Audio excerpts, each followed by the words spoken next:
d'un moment, vous seriez tenté de croire qu'on a littéralement été payé par Ubisoft pour parler en bien de leur jeu présenté sur le salon. Mais le fait est que l'éditeur français a clairement su tirer son épingle du jeu en nous présentant des titres définitivement sexy.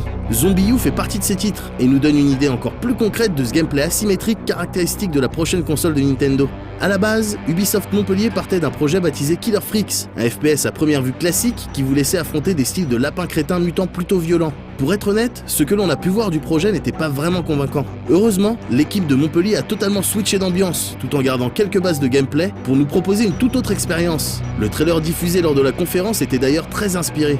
On se retrouve donc avec un FPS possédant une grosse dimension survival et se déroulant surtout dans un monde infesté de zombies. Un choix de genre qui n'est pas anodin, comme nous l'explique Florent Sacre, le co-directeur créatif du jeu, dans cette interview plutôt décontractée. Je crois que c'est présent depuis longtemps, mais ça se démocratise vraiment, ça devient un genre à part entière. Et à mon avis, ce qui m'intéresse, c'est on ne peut que être compatissant vis-à-vis des zombies. Il y a beaucoup de réflexion derrière les zombies, c'est pas un sujet creux en fait. Donc nous, c'est ce qui nous passionne, parce qu'on peut y injecter beaucoup de choses. Et à mon avis, c'est pour ça que ça passionne les gens aussi. C'est pas simplement un sous-genre ou juste du gore, il y a une vraie profondeur. Je me rappelle par exemple Romero et son film de zombies dans le supermarché. La critique était évidente, elle était super. Ou alors je pense à une série anglaise qui s'appelle Dead Set, excellent, qui est fabuleuse. C'est une vraie critique aussi de la société et enfin, ouais, moi j'aime, j'adore. Vouloir donner dans le genre zombie infecté avec de telles références, ça reste de toute manière une bonne initiative. Mais comment traduire cet esprit survival en jeu vidéo tout en utilisant la particularité de la prochaine console de Nintendo? Il y a deux choses, il y a les deux écrans. Le fait d'être concentré sur deux écrans, c'est perturbant. Et c'est comme dans la vie, j'ai deux choses à gérer. Si je mets les mains dans une caisse pour prendre du matériel, il faut que j'ai conscience de ce qu'il y a autour, de mon environnement. Donc je vais devoir gérer ce qu'il y a dans mon gamepad, donc gérer mon matériel, et jeter un coup d'œil sur le grand écran pour savoir s'il n'y a pas des zombies autour de moi. Parce que les zombies, quand je fouille ma caisse, les zombies peuvent venir me bouffer. Ça, à la différence de certains jeux. Et l'autre truc, c'est la mécanique des survivants, qui est complètement intégrée au mécanisme donc, de jeu de survie. Chaque personnage que tu joues n'a qu'une vie. Quand il meurt, tu en incarnes un nouveau. Le personnage que tu jouais avant est devenu un zombie. Et donc tu peux aller le tuer pour récupérer le matériel qu'il avait. Ça, c'est ce que moi je voyais dans les films par exemple d'horreur. Il y a 7 survivants, il y en a 6 qui vont mourir. Et t'as un peu les bouilles, il y en a certains que t'aimes, d'autres pas. Tu t'en fous, tu dis bien fait pour lui. Cette sensation de perte de certains personnages, elle est vraiment intéressante. Et on pouvait pas faire un jeu de survie digne de ce nom si les personnages avaient des points de vie et trucs dans le genre, ça marchait pas. L'action dans ZombiU se déroulera à Londres, un choix qui lui non plus n'a pas été fait au hasard, tout comme le fait d'être parti sur des zombies possédant finalement des caractéristiques d'infectés. Pourquoi Londres? On avait fait une étude conso, déjà le marché américain, on va pas se le cacher, il est énorme.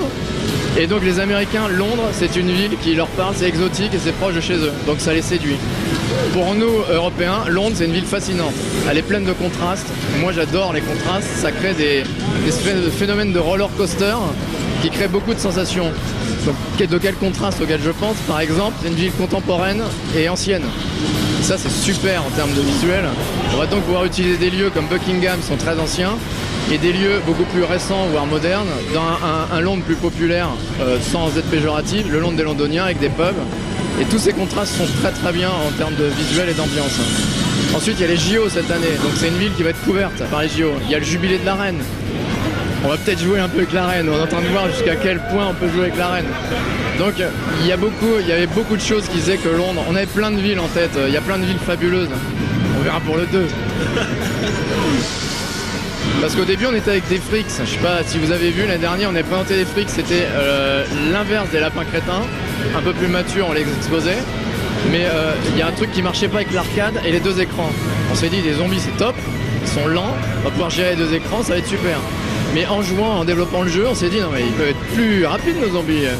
Et donc voilà, toutes les choses se sont imbriquées comme ça et on a créé des infectés pour rester aussi dans la survie réaliste, enfin réaliste au maximum, et pas tomber dans du mort-vivant que moi j'associe plus à du médiéval fantastique et qui devient, je trouve, un peu moins intéressant pour ce contexte. Si le tout premier titre estampillé Ubisoft n'était autre que Zombie, un jeu d'aventure sorti en 89 sur les machines de l'époque, ce thème a été depuis maintes fois utilisé et remanié aussi bien dans les jeux vidéo que dans d'autres domaines. On imagine donc que pour un directeur créatif, travailler le genre en le respectant sans non plus tomber dans le déjà-vu n'a pas dû être chose facile. je vais te dire obligatoirement 28 jours plus tard, ça a été une influence. J'ai plutôt un raisonnement presque rationnel, c'est-à-dire de quoi j'ai besoin pour délivrer un message. Par exemple, les zombies ont des veines, ils ont des veines très fortes sur le corps, on le voit dans le trailer. Et ça, c'était, je me disais, je fais des zombies, comment je les fais originaux? J'ai besoin de marquer l'infection, donc je vais leur mettre des veines assez noires. Pourquoi noires? Pour qu'on les voit bien sur leur tête. Et pourquoi noires? Parce que dans le setting du jeu, on est à Londres, il y a eu une peste énorme à Londres, et nous on a tiré des parallèles entre le présent et le passé, où il y a eu cette peste noire qui a été énorme, et un type qui s'appelait John Dee qui avait prévu la fin de l'Empire britannique. Donc on fait des parallèles comme ça, vachement intéressants, et le joueur va les découvrir au fur et à mesure du jeu. Et ce type avait dit quand les corbeaux quittent la tour de Londres, l'Empire s'écroule.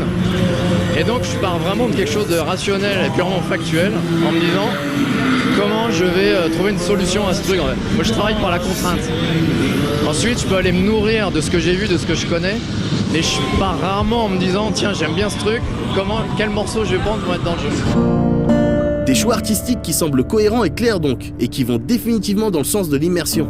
On reviendra bien évidemment sur ce Zombie U dans les mois à venir, pour vous parler d'autres features spéciales et notamment de la dimension multijoueur. On termine enfin en vous rappelant que ce jeu exclusif à la Wii U devrait a priori être disponible au lancement de la console.